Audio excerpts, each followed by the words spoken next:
El apellido es mío, Loriga, que es un apellido romano, que es una cota de malla que se llevaba debajo de las armaduras romanas. Hay un pueblo en Italia que se llama Loriga, donde inventaron estas cotas de malla, y ese es el apellido que llevo. Es el mío, es el de mi familia. Siempre me ha hecho gracia el apellido porque pensé que por debajo de la armadura también había una camiseta de hierro, y eso me ha protegido mucho simbólicamente en la vida. El nombre Ray me lo inventé yo. O sea, tú no eres Ray, o ya eres Ray. I am the Batman. Es un personaje inventado que he acabado siendo yo, básicamente. El nombre Ray, que le he dado 1000 explicaciones. Hay muchos Rays que me gustan. Está Ray Conniff, está Ray Bradbury, está Ray Charles. Esa fue la... Sí. Está Raymond Carver, al que su mujer Tess Gallagher llamaba siempre Ray. Y está Ray Sugar Robinson, un boxeador que me gustaba mucho, y Ray Sugar Leonard. Sí. ¿Se oye? Sí. Pero no es por ninguno de estos Rays. Hay otro Ray que era un niño que salía en un cómic de Alex Raymond que se llamaba Flash Gordon. Y Ray era uno de los amigos de Flash Gordon. Y cuando yo jugaba en un equipo de fútbol y nos dijeron que nos pusiéramos los nombres en las camisetas, me puse Ray. Y a partir de ahí mi hermano, mi padre, mi madre, todos empezaron a llamarme Ray, hasta hoy. Y Ray, háblanos un poco de ese adolescente en los años 80, en la década de los 80 en Madrid, ese adolescente que se vio atrapado por el rock y que lo dice de una manera muy precisa.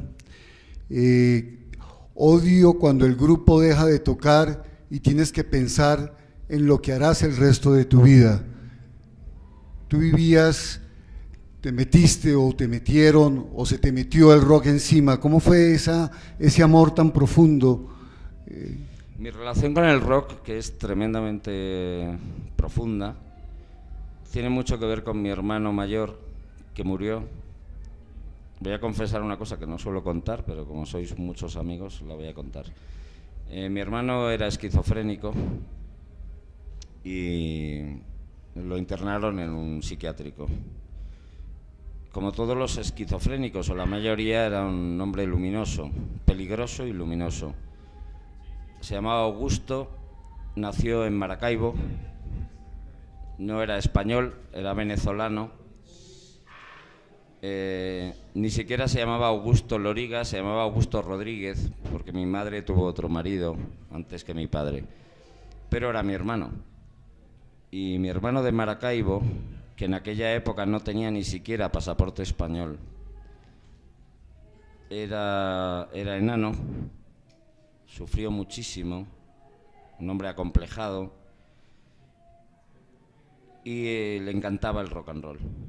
Y yo tengo otro hermano que se llama Francisco. Mi hermano y yo, Francisco y yo, nos llevábamos poco, dormíamos en el mismo cuarto y mi hermano dormía en el cuarto de al lado. Y yo siempre oía la música a través de la pared. Y oía a David Bowie, oía a los Rolling Stones, oía a Leonard Cohen, oía a Bob Dylan, oía a Jethro Tull, oía a la Electric Light Orchestra. Todo venía de la otra habitación. Cuando mi hermano lo ingresaron finalmente en un psiquiátrico, en el que por cierto acabó muriendo, me dijo: quiero que heredes todos mis discos. Y esa es mi relación. Por eso Héroes, por eso esa relación tan visceral con la música. Y con el tema de los hermanos también. Y con los hermanos. El tema de los hermanos, por supuesto. Cuéntame un poco cómo era ese Madrid de los 80, cómo estaba, porque evidentemente acababa de morir en el 70, a finales de los 70 estaba muriendo el dictador, y yo supongo que empezó la fiesta de celebración, que no sé cuántas décadas duró, pero ¿cómo era ese Madrid? La fiesta fue tan enorme que no había resaca, había muerte. Nos lo pasamos muy bien, tan bien que luego nos moríamos. Al principio siempre íbamos a las fiestas y luego íbamos a los entierros de los que se habían pasado en las fiestas. Llegó la heroína, hizo un daño tremendo en Madrid, un daño tremendo en el País Vasco, por cierto, infiltrada por la Guardia Civil para acabar con la ETA. Y la heroína era como la moneda de cambio común. Y por supuesto la cocaína, la mescalina, el LSD, había de todo.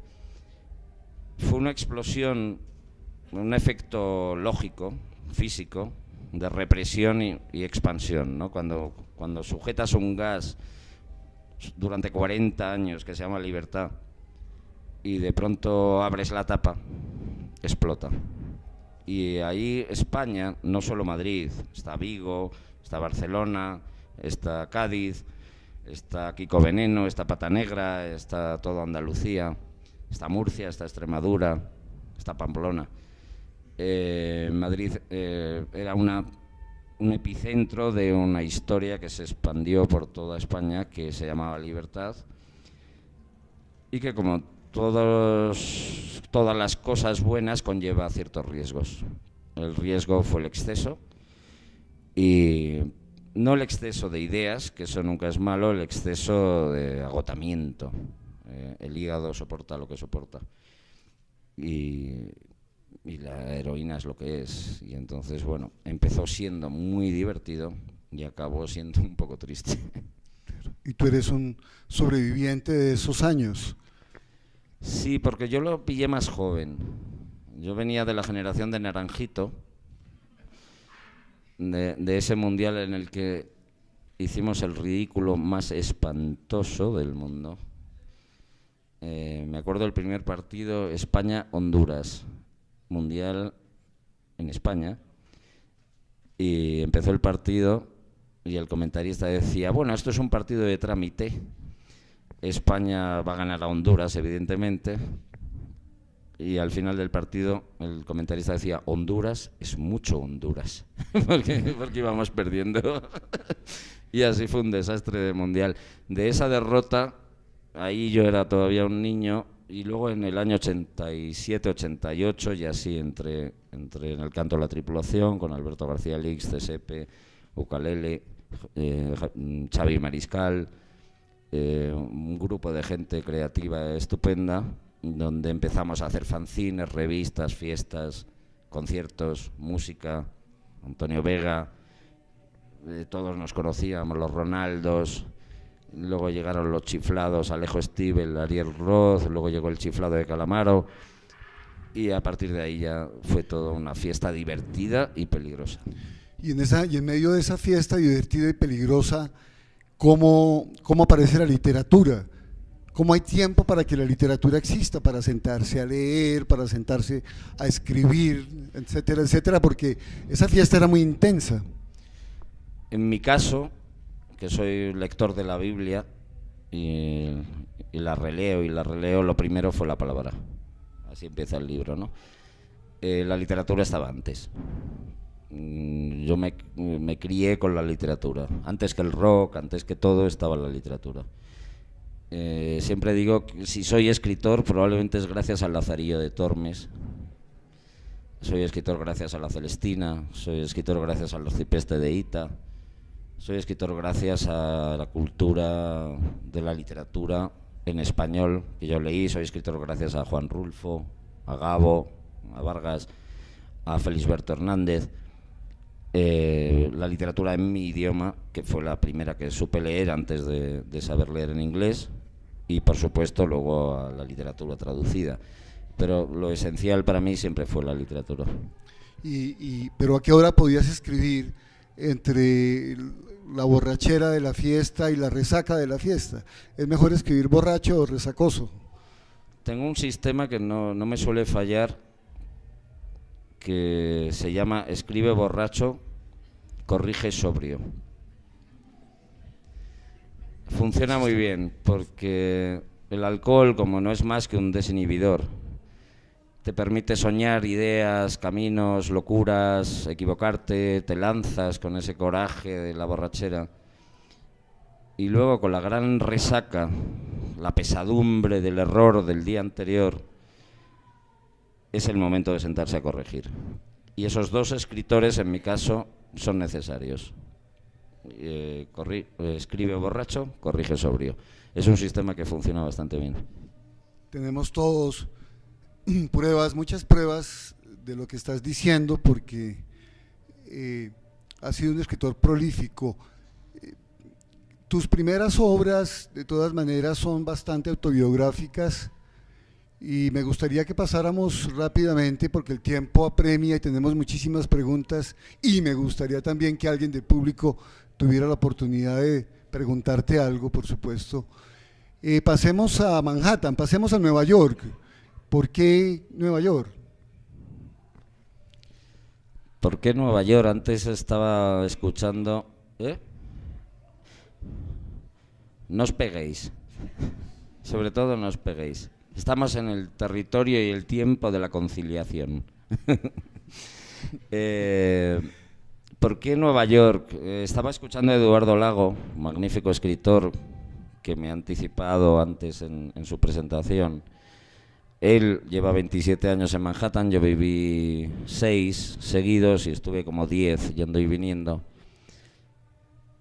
Nueva York era, no sé si es, pero era la metrópolis soñada.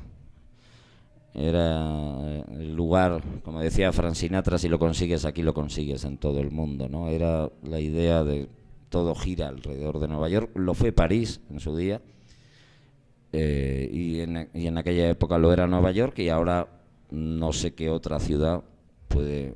Nueva York existe, Nueva York sigue ahí, y Nueva York sigue siendo una ciudad maravillosa. ¿Por qué Nueva York?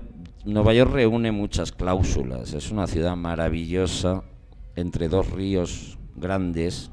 Para un madrileño, que es una ciudad sin ríos, sin montes, sin mar, sin nada, Nueva York es una ciudad con aguas por los dos lados, con una cultura fascinante, donde se junta casi todo lo que sucede en el mundo. Y a la edad que yo fui, sin hijos todavía, era la ciudad en la que pensé que sí puedes, si tienes la oportunidad había que estar. Tiene también otra razón, que es que yo no hablo otro idioma que no sea el español que el inglés. Si a lo mejor hubiese hablado ruso me hubiera ido a Moscú. Si hubiese sabido francés, que no sé y me arrepiento, a lo mejor me hubiese ido a París. Si supiese alemán me hubiera ido a Berlín. Pero como solo me manejaba en inglés, era el sitio ideal. De contraste estuviste con Allen Ginsberg y con muchísimas figuras de esos años en Nueva York. Coméntanos un poco de ese ambiente neoyorquino, de esos personajes que estaban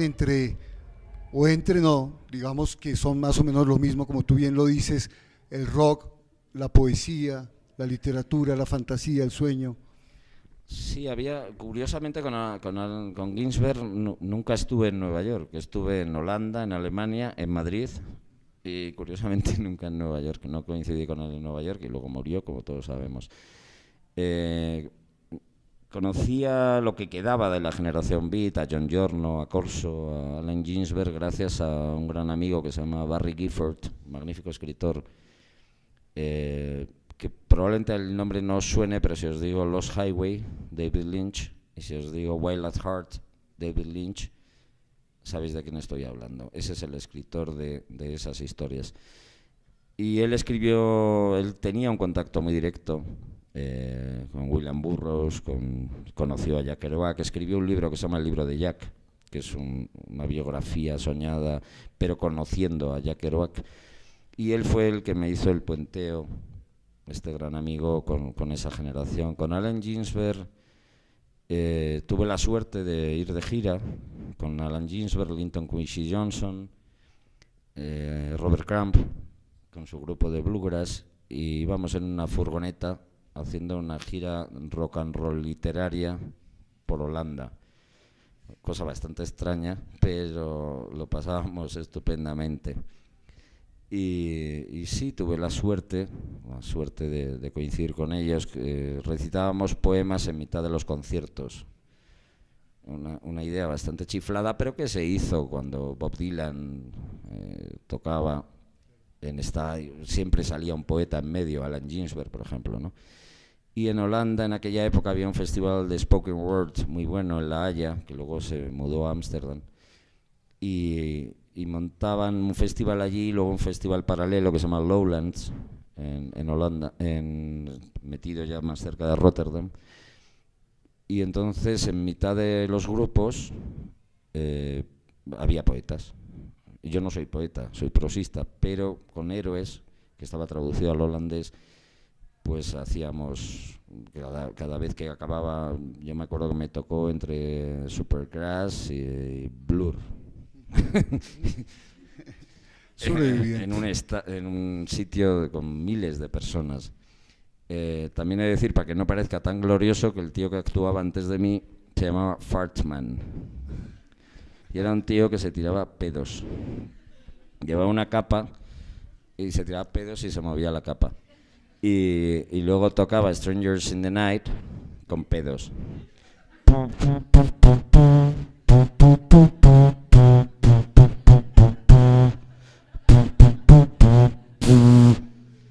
Y luego me daba el micrófono y decía, ahora tu poesía. Bastante desagradable. Una experiencia muy olorosa. Oye, dijiste de Bill Lynch y entonces pues metámonos al cine, metemos un rato al cine. ¿Cómo conociste a Pedro Almodóvar y a Carlos Saura? ¿Cuándo entró esa inquietud en tu vida de también hacer una película sobre tu obra, de escribir guiones, en fin? ¿Cómo llegó ese séptimo arte en medio de toda esa barahunda de cosas que tenías? Supongo que fue cuando regresaste a Madrid después de Nueva York, ¿o fue antes? No, fue antes y después. A ver, sí, hola. Vale. Sí, hola, ¿qué tal? Hey, no vayas presumiendo por ahí, ahora que no puedo estar sin ti. Solo para probar si funcionaba.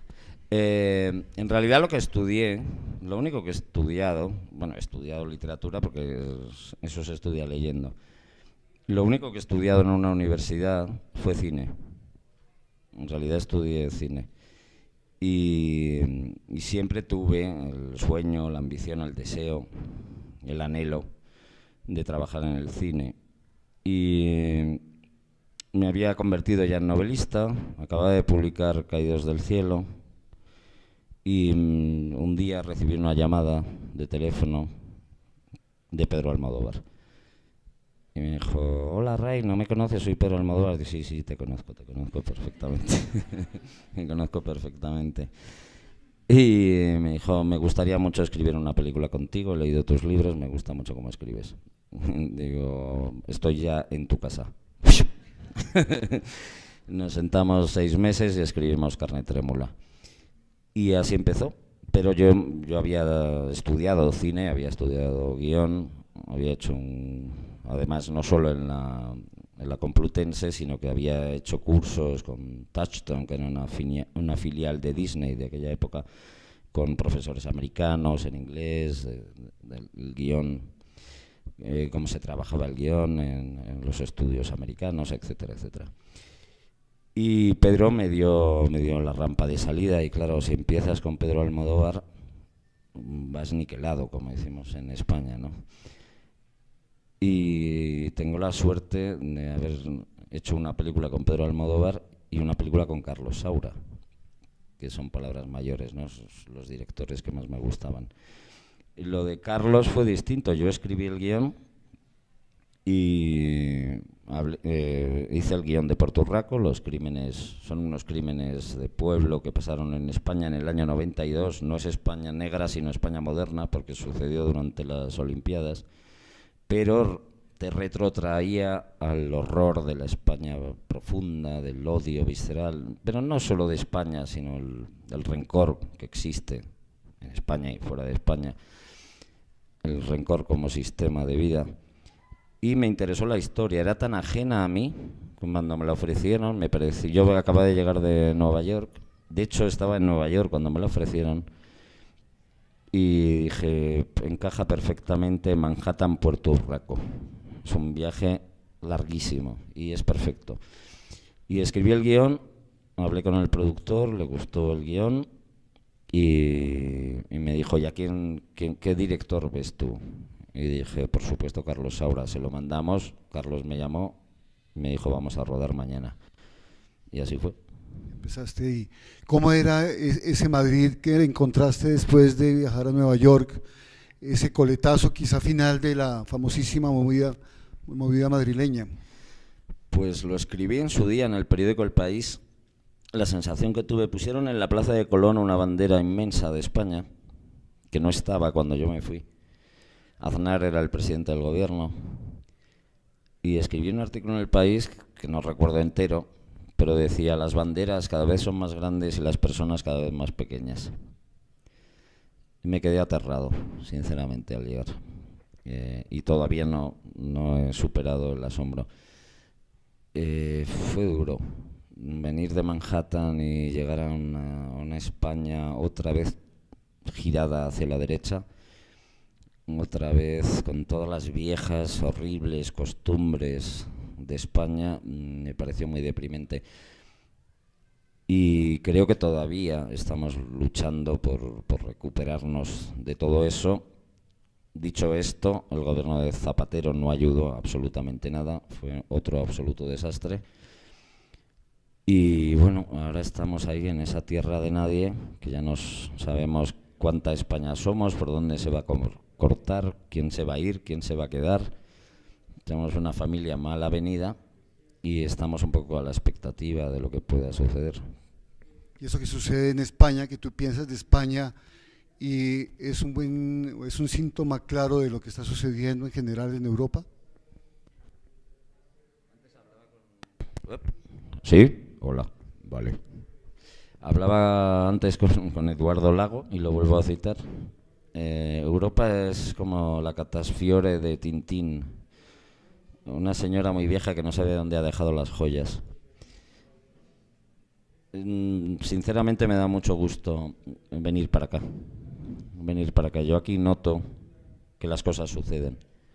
Aquí noto que los niños sonríen, que las cosas van para adelante. Hay problemas en el mundo entero, pero yo aquí noto una energía que en Europa ya no veo.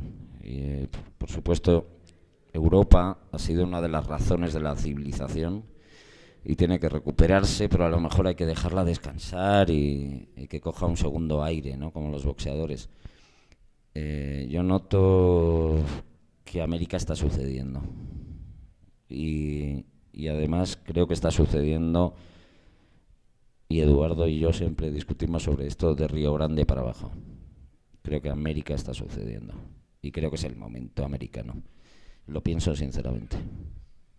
Y escuchaba ahora que deberías venir por exilio, por aburrimiento, estabas diciendo, aburrimiento de Europa, y pedir aquí asilo en Colombia, y estaremos encantados de que te vengas asilo para mental. acá. No político, asilo mental. Y mi razón es el aburrimiento europeo, sí. Pero tenemos la Champions League, algo nos queda.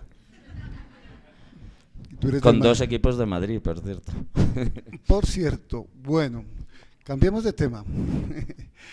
Ray, quería preguntarte acerca también de esa inevitable clasificación que te han hecho toda la vida de ser el niño malo, el marginal, el outsider. Estás, como diría Neruda, ¿no te has cansado de ser loriga? ¿Estás cansado de ser loriga? Sí, lo he dicho varias veces ya, y además está publicado y lo dije en una entrevista. Me inventé a Ray Loriga y ahora me he cansado de Ray Loriga, es evidente, ¿no? Pero me queda otra vuelta y otra vuelta y otra vuelta. Siempre he seguido un consejo de uno de mis escritores favoritos, que además cantaba lo que escribía, que se llama Noel Coward, magnífico escritor de teatro y de canciones. y tenía ese precioso consejo para artistas y comadrejas que decía: nunca salgas dos veces por el mismo agujero. Y es lo que he hecho toda la vida, salir por un sitio donde nadie me esperaba. Antes tú, en tu presentación, que me ha gustado mucho y te agradezco, has hablado de La fuga. Uno de mis personajes favoritos de la historia, uno de mis superhéroes mentales, era Houdini, el tipo que siempre se ataba para volver a escaparse, ¿no? Hasta el día que no pudo escaparse más. Esa es un poco mi manera de pensar en este oficio. Es decir, invéntate una situación, consíguela y luego huye. Pensaba en Sasa, que hablemos un poco de esa novela, Sasa, el emperador de Ibiza, que es la última novela de Ray Loriga y que está, por supuesto, a la venta al final del salón. Y Sasa es un personaje también que, como tú, como acabas de confesarlo, está agotado, está cansado, está, digamos que enemistado relativamente con su pasado, quiere dejarlo, no le interesa, creo que el único propósito que él tiene en la vida es estar tranquilo. ¿Y estar tranquilo qué significa? Leer la prensa deportiva, enterarse de cómo va el Manchester, cómo va el Real Madrid, este tipo de cosas. Cuéntame un poco cómo es esa creación de ese personaje, Sasa, de esta comedia disparatada y maravillosamente humorística, como es la literatura más reciente de Ray. Este micrófono está idiota. Hola.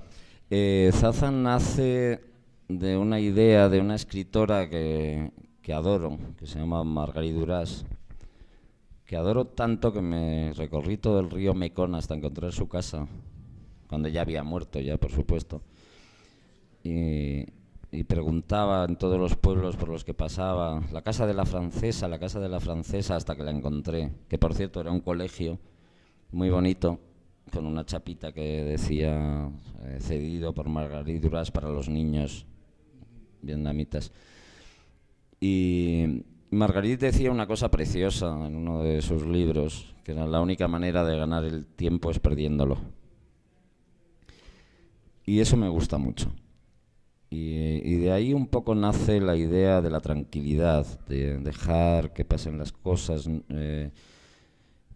no añadirle al conflicto del mundo la ambición personal, que es otro conflicto, no estar frustrado precisamente porque no quieres nada, que es una buena manera de vivir tranquilamente hacia atrás. Y así empieza un poco Zaza, que es un tipo, un ex dealer, no un narco, un dealer de cocaína pequeñito, que ha juntado 4 perras y se ha retirado a Ibiza. Y solo aspira a ser el hombre más tranquilo del mundo. Ese es su sueño.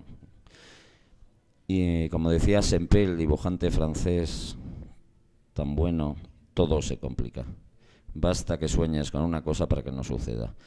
Y de pronto este tal Zaza, Zacarías Zaragoza Zamora, está en su perfecto retiro cuando en el puerto de Ibiza atraca el barco más grande del mundo de recreo, el yate privado más grande del mundo, y lleva unas letras en oro en la eslora y pone Zaza, que es su nombre. Y todo el mundo empieza a pensar que él es el dueño de ese barco. Y su vida cambia absolutamente, porque hay una droga nueva en Ibiza que se llama también Zaza. Y empiezan a confundirle como a Kaplan en Con la muerte en los talones. Y le confunden hasta que todos se confunden tanto y todo se vuelve tan complicado que le acaban ofreciendo el cargo de emperador de una Ibiza independiente. Y ya no puedo contar mucho más porque destruiría la novela, pero por ahí va. Sí, como les comentaba, es una comedia de situaciones muy absurdas, muy particulares. Sasa, la droga, es una droga sintética que se supone da la felicidad. Ya habías hablado tú de otra droga, ¿cierto? En Tokio, que consistía en borrar los malos recuerdos. Entonces tenemos dos drogas, una para la memoria y otra para la felicidad. Me gustaría que conversáramos un poco sobre esa noción de ciencia de la que tú te burlas con seguridad en los dos casos, pero vinculada a ese imaginario de lo que es ser feliz en el mundo de hoy.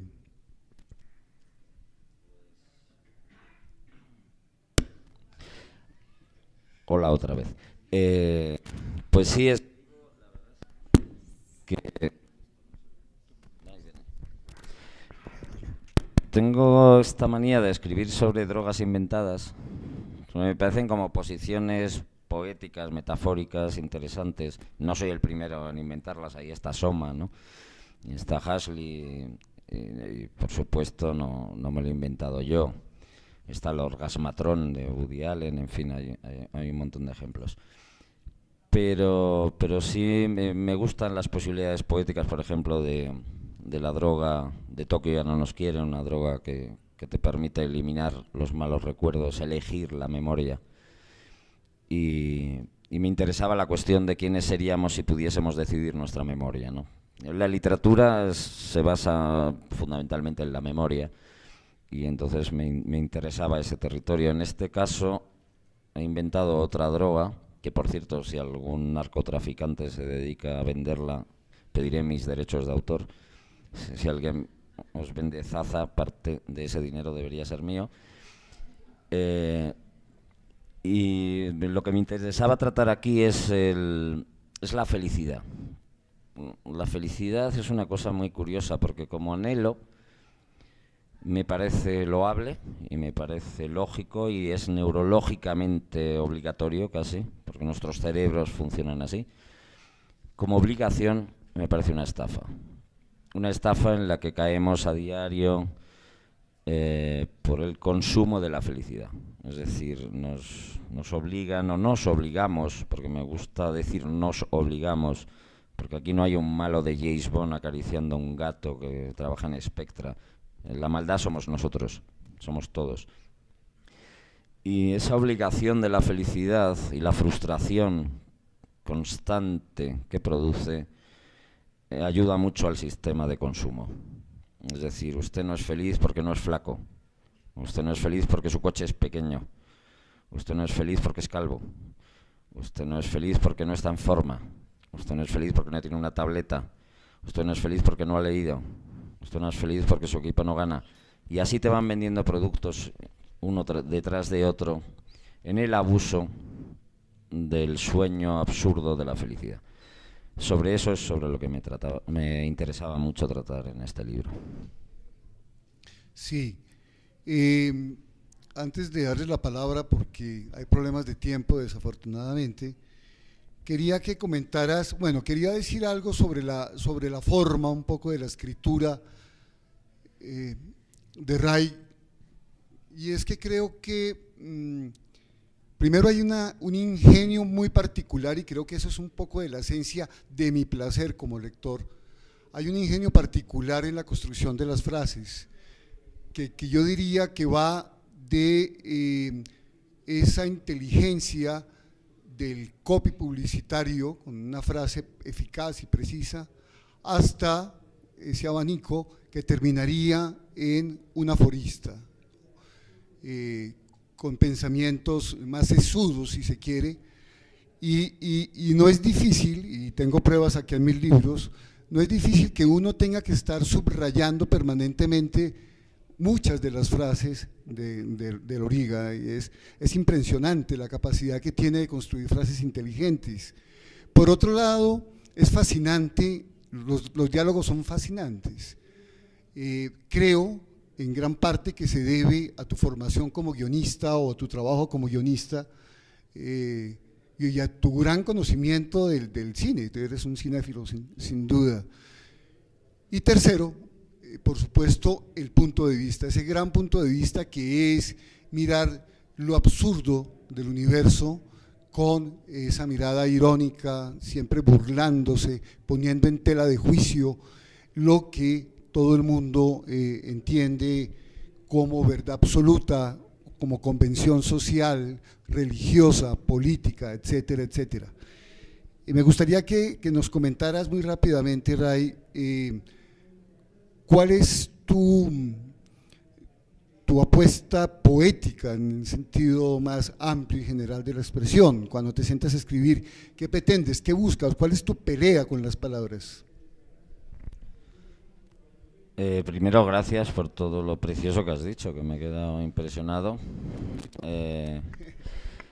Segundo, los diálogos me interesa porque no creo que tenga tanto que ver con mi faceta de guionista como con el oído.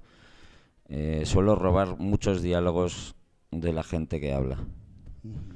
Esa es una parte esencial. Luego los puedo manejar así, asao, completarlos, pero creo que una de las maneras mejores de escribir diálogos es escuchando a los demás.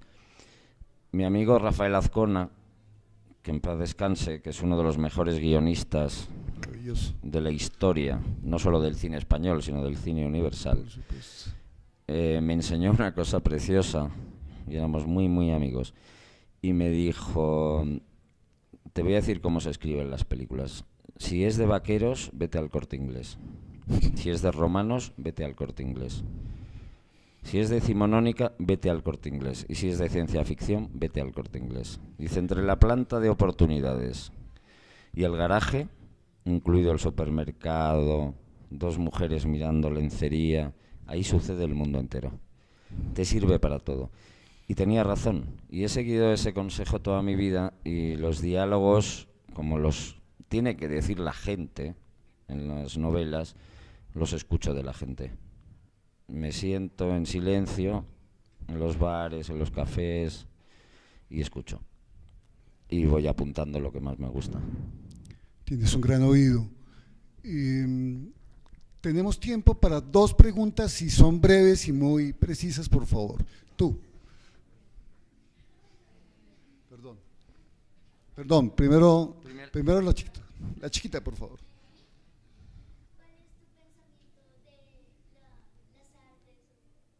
De las artes, eso me gusta, es una buena pregunta. ¿Cuál es mi pensamiento de las artes? Que son fundamentales.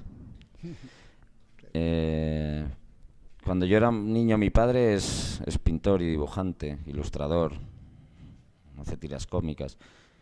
Y mi padre me llevó al Prado. Cuando yo lo conocía, mi padre, yo debía tener 13 años. Había vivido en casa, pero nunca hablaba conmigo.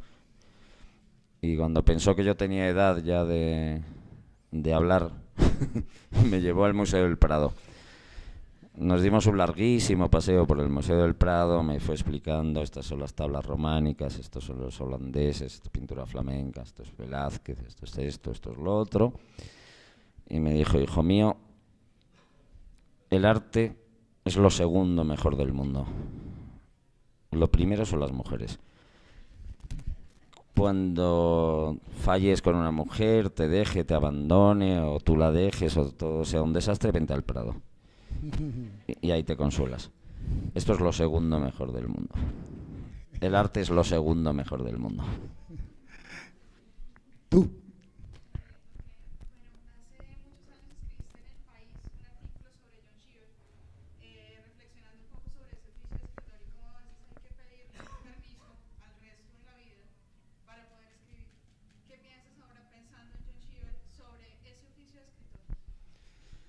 Pues en ese artículo hablaba ya de mi adoración absoluta por John Cheever, que mantengo todavía y mantendré siempre, un escritor maravilloso.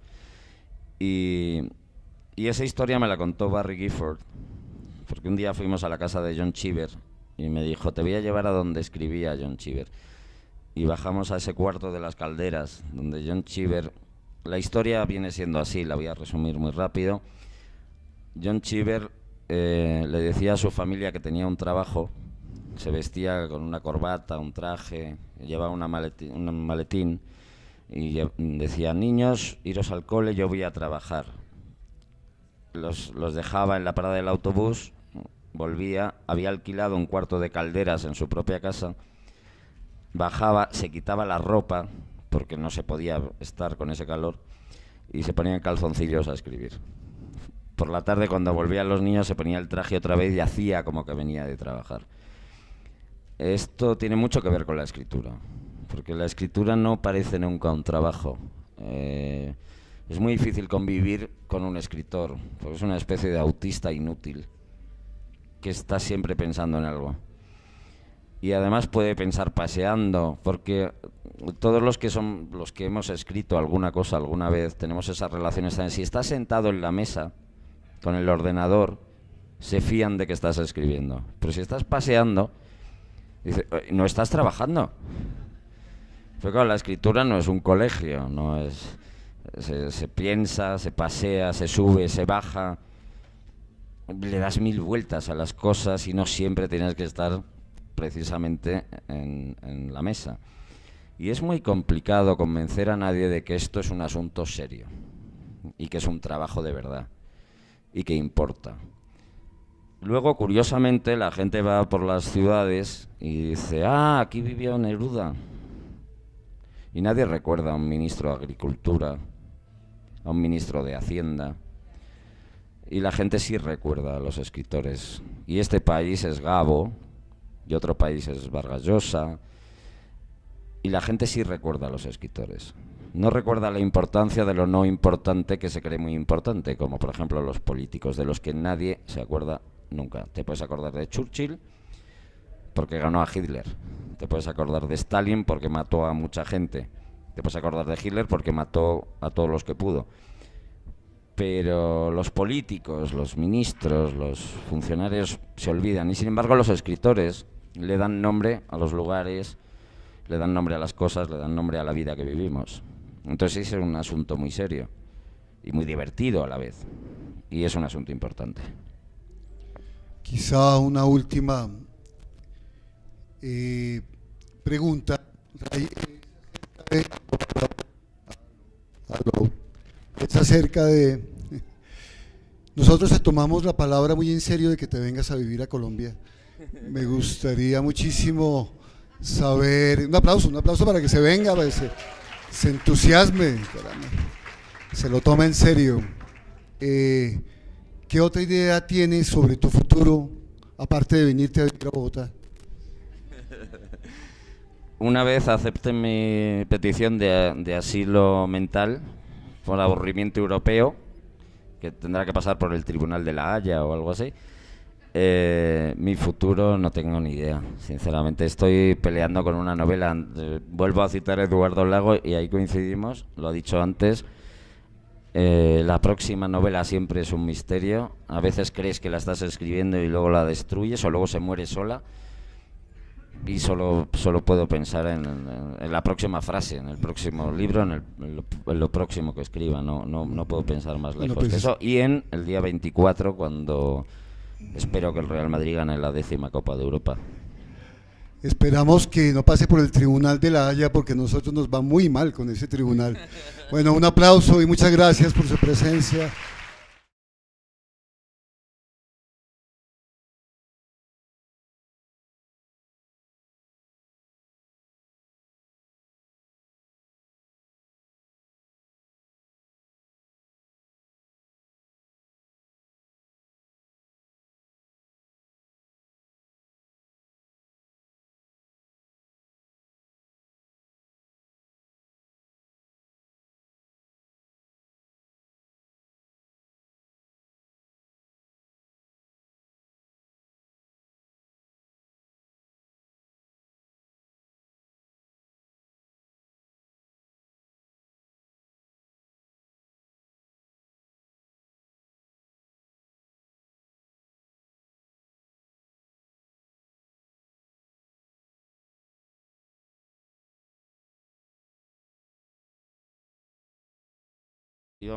Al principio siempre íbamos a las fiestas y luego íbamos a los entierros de los que se habían pasado en las fiestas. Llegó la heroína, hizo un daño tremendo en Madrid, un daño tremendo en el País Vasco. Por cierto, infiltrada por la Guardia Civil para acabar con la ETA. Y la heroína era como la moneda de cambio común. Y por supuesto la cocaína, la mescalina, el LSD, había de todo. Fue una explosión, un efecto lógico, físico, de represión y expansión, ¿no? Cuando sujetas un gas durante 40 años que se llama libertad y de pronto abres la tapa, explota. Y ahí España, no solo Madrid, está Vigo, está Barcelona, está Cádiz, está Kiko Veneno, está Pata Negra, está toda Andalucía, está Murcia, está Extremadura, está Pamplona. Madrid era un epicentro de una historia que se expandió por toda España, que se llamaba Libertad, y que, como todas las cosas buenas, conlleva ciertos riesgos. El riesgo fue el exceso, y no el exceso de ideas, que eso nunca es malo, el exceso de agotamiento. El hígado soporta lo que soporta. Y la heroína es lo que es. Y entonces, bueno, empezó siendo muy divertido y acabó siendo un poco triste. Y tú eres un sobreviviente. Mi hermano de Maracaibo, que en aquella época no tenía ni siquiera pasaporte español, era enano, sufrió muchísimo, un hombre acomplejado, y le encantaba el rock and roll. Y yo tengo otro hermano que se llama Francisco. Mi hermano y yo, Francisco y yo, nos llevábamos poco, dormíamos en el mismo cuarto y mi hermano dormía en el cuarto de al lado. Y yo siempre oía la música a través de la pared. Y oía a David Bowie, oía a los Rolling Stones, oía a Leonard Cohen, oía a Bob Dylan, oía a Jethro Tull, oía a la Electric Light Orchestra. Todo venía de la otra habitación. Cuando mi hermano lo ingresaron finalmente en un psiquiátrico, en el que por cierto acabó muriendo, me dijo: quiero que heredes todos mis discos. Y esa es mi relación. Por eso Héroes, por eso esa relación tan visceral con la música. Y con el tema de los hermanos también. Y con los hermanos. El tema de los hermanos, por supuesto.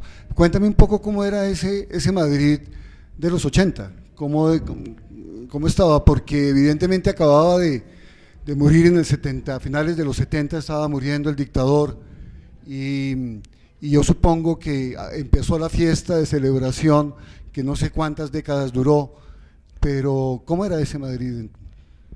La fiesta fue tan enorme que no había resaca, había muerte. Nos lo pasamos muy bien, tan bien que luego nos moríamos.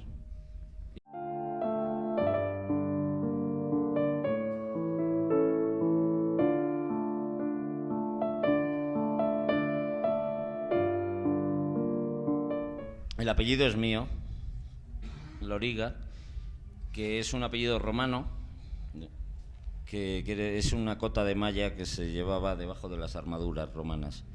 Hay un pueblo en Italia que se llama Loriga, donde inventaron estas cotas de malla, y ese es el apellido que llevo. Es el mío, es el de mi familia. Siempre me ha hecho gracia el apellido porque pensé que por debajo de la armadura también había una camiseta de hierro, y eso me ha protegido mucho simbólicamente en la vida. El nombre Ray me lo inventé yo. O sea, tú no eres Ray, o ya eres Ray. I am the Batman. Es un personaje inventado que he acabado siendo yo, básicamente. El nombre Ray, que le he dado 1000 explicaciones. Hay muchos Rays que me gustan. Está Ray Conniff, está Ray Bradbury, está Ray Charles. Esa fue la... Sí. Está Raymond Carver, al que su mujer Tess Gallagher llamaba siempre Ray. Y está Ray Sugar Robinson, un boxeador que me gustaba mucho, y Ray Sugar Leonard. Sí. ¿Se oye? Sí. Pero no es por ninguno de estos Rays. Hay otro Ray, que era un niño que salía en un cómic de Alex Raymond, que se llama... Viviente de esos años. Sí, porque yo lo pillé más joven. Yo venía de la generación de Naranjito, de ese mundial en el que hicimos el ridículo más espantoso del mundo. Me acuerdo del primer partido, España-Honduras, mundial en España, y empezó el partido y el comentarista decía, bueno, esto es un partido de trámite, España va a ganar a Honduras, evidentemente, y al final del partido el comentarista decía, Honduras es mucho Honduras, porque íbamos perdiendo. Y así fue un desastre de mundial. De esa derrota, ahí yo era todavía un niño, y luego en el año 87, 88, y así entré en el canto de la tripulación, con Alberto García Lix, CSP, Ukelele, Xavi Mariscal, un grupo de gente creativa estupenda, donde empezamos a hacer fanzines, revistas, fiestas, conciertos, música, Antonio Vega, todos nos conocíamos, los Ronaldos, luego llegaron los chiflados, Alejo Stivel, Ariel Roth, luego llegó el chiflado de Calamaro, y a partir de ahí ya fue toda una fiesta divertida y peligrosa. Y en medio de esa fiesta divertida y peligrosa, ¿cómo aparece la literatura? ¿Cómo hay tiempo para que la literatura exista? Para sentarse a leer, para sentarse a escribir, etcétera, etcétera, porque esa fiesta era muy intensa. En mi caso, que soy lector de la Biblia y la releo a Flash Gordon. Y Ray era uno de los amigos de Flash Gordon. Y cuando yo jugaba en un equipo de fútbol y nos dijeron que nos pusiéramos los nombres en las camisetas, me puse Ray.